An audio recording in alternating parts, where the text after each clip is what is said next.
Hi, Mandrake here, and welcome to Monstrosity TV. Hopefully in the next 20 minutes, I'll be able to give you the tools and techniques you need to create the saw reverse bear trap worn by the character Amanda, played by Shawnee Smith, in the first 2004 Saw movie. The trap was created by Tom Bellissimo, who was a special effects coordinator on the movie, and a blueprint of sorts is available on eBay. It's a collectible blueprint, and it runs about $100. But I suggest that if you're going to try to attempt this costume, that you purchase that.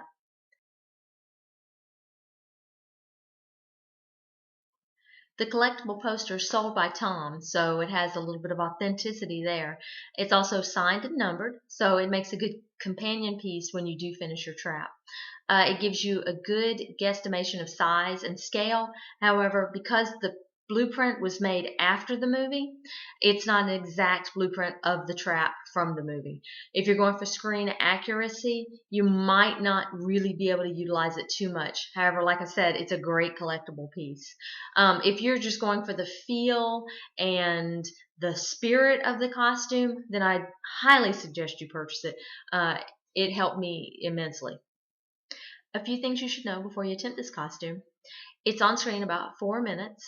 The trap itself, sometimes seconds of it, there's pieces you can't even see. So I suggest you do a lot of research, look for every still shot you can find, watch the movie about 3 million times, and then start your project. There are a lot of prop builders out there that make amazing traps. I suggest you Google every version of it you can see. Some people really, like I said, shoot for screen accuracy. There's some amazing ones out there. Other people shoot for more organic feel, which is sort of what I went for, and that's good too. We'll talk about mine. So this is her.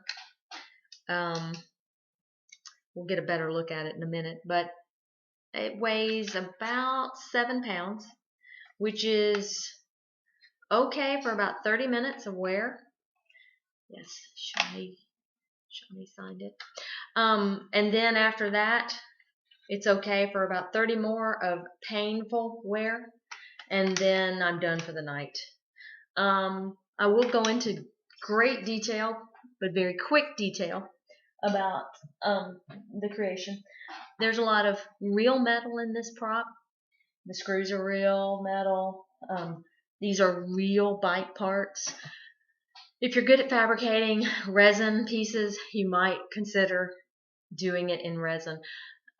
If I ever recreate this prop, I'm definitely going to do it in resin. It is just entirely too heavy for real wear.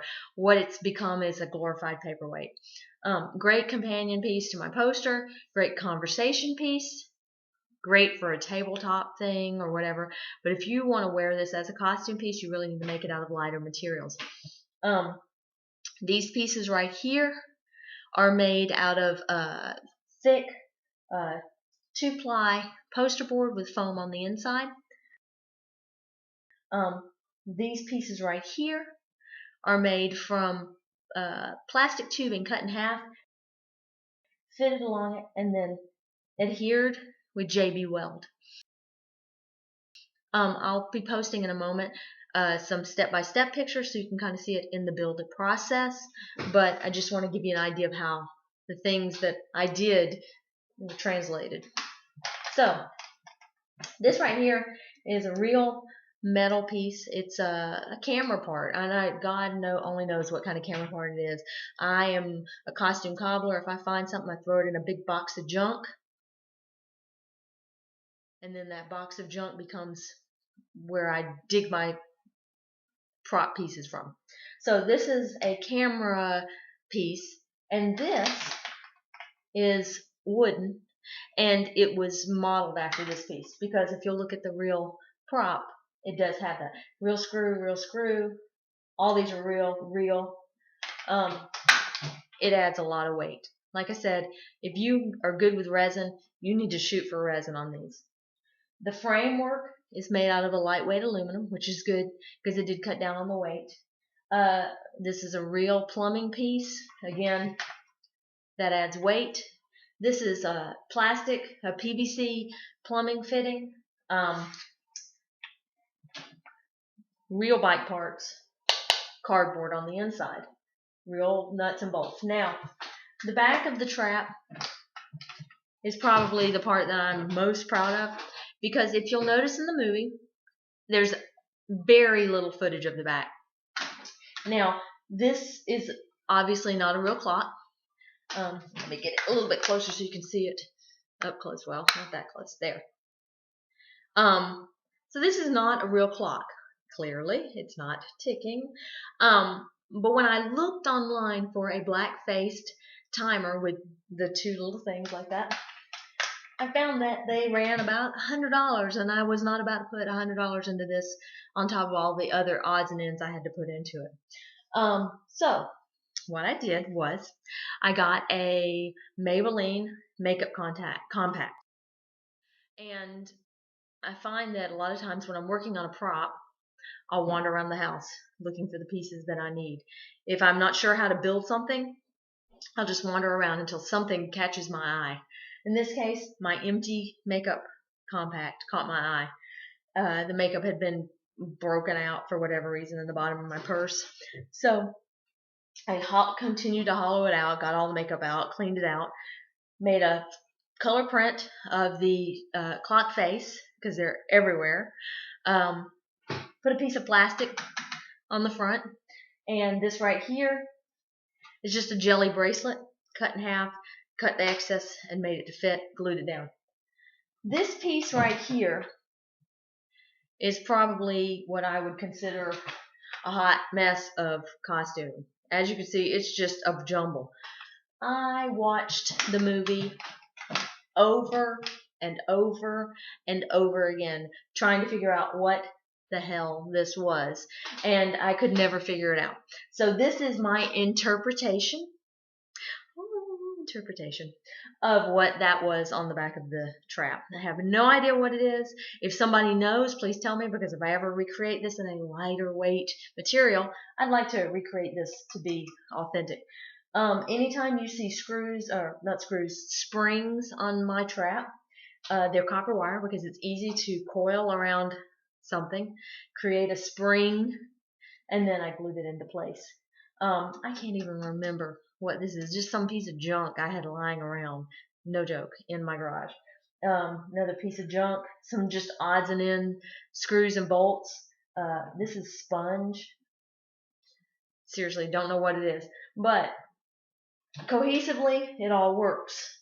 Now, what you probably notice is that my trap is way out of scale, and oh well, it's out of scale.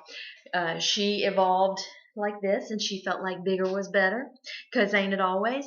So I let her be like that. If you're doing a movie accurate prop, you're not going to want to make these side pieces bigger, because it doesn't work. These are real bike parts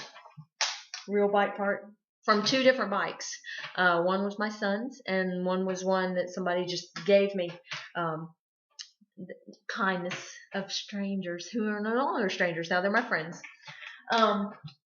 This is the brake from one of those bikes. This is the wire from one of those bikes, the brake wires. Real lock, again, weight that's unnecessary, but if it ain't hurting, it ain't working. I figure costuming must be painful. Very heavy piece right here. This right here is wooden, and this is just a spacer piece. I have no idea if this is what it looks like on the original piece, because you can't see it. It's really seconds of these shots. So you're going to cobble something together that's based on your impressions. Anyway, that's her. That's my girl.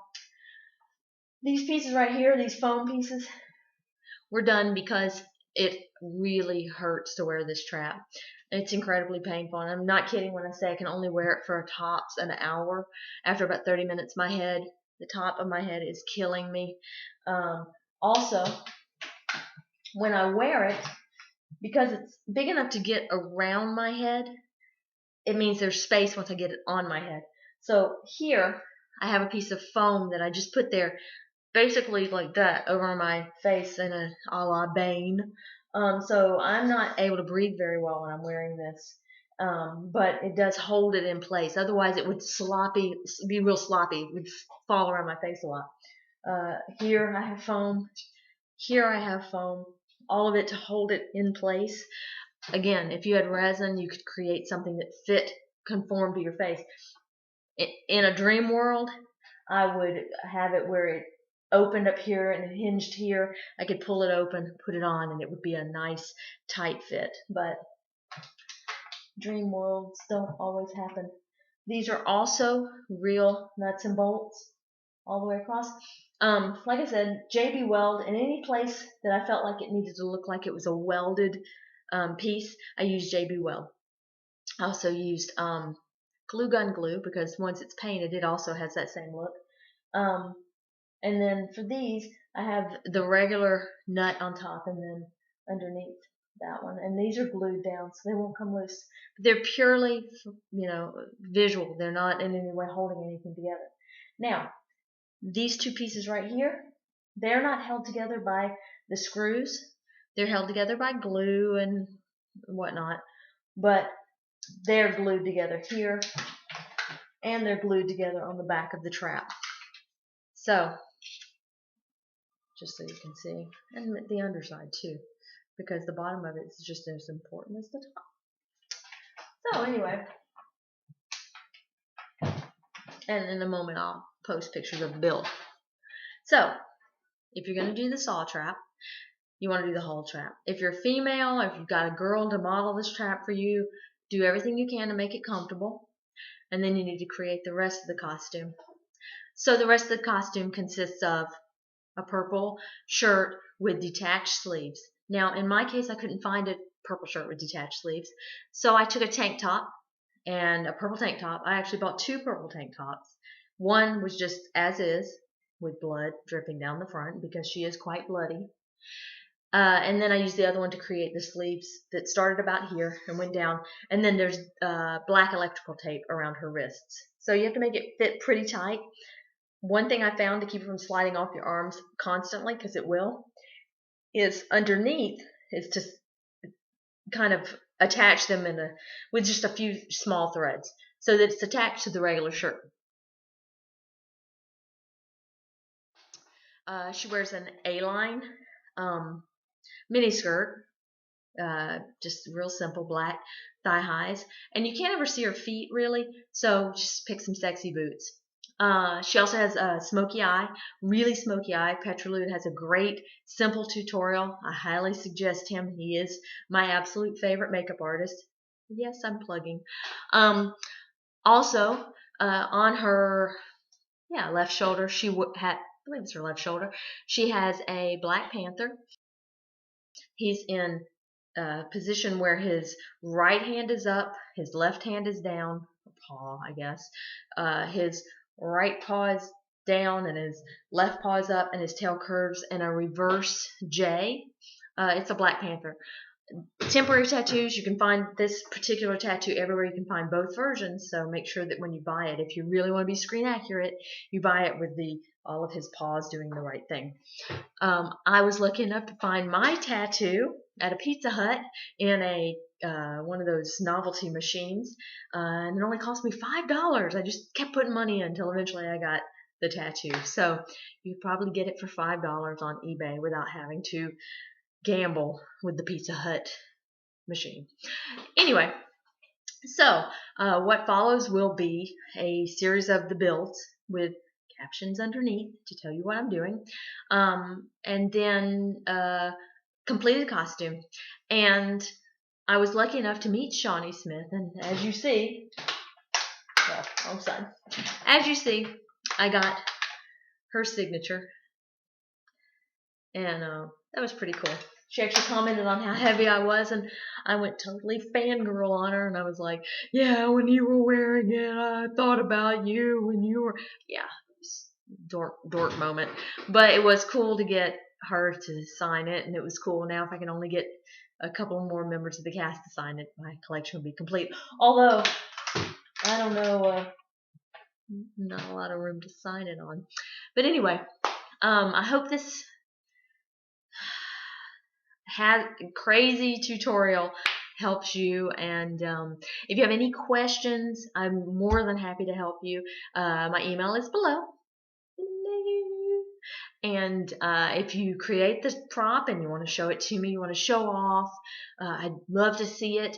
I think costuming and prop building has become too much of a competition these days.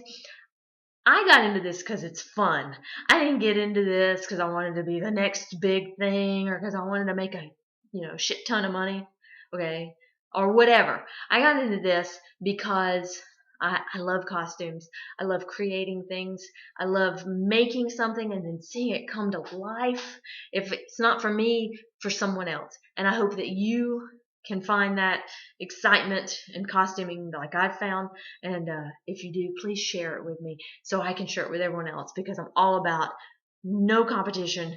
Let's just all get along. Anyway, hope to see you on our next installment, and thanks for staying tuned. Talk to you later. Bye.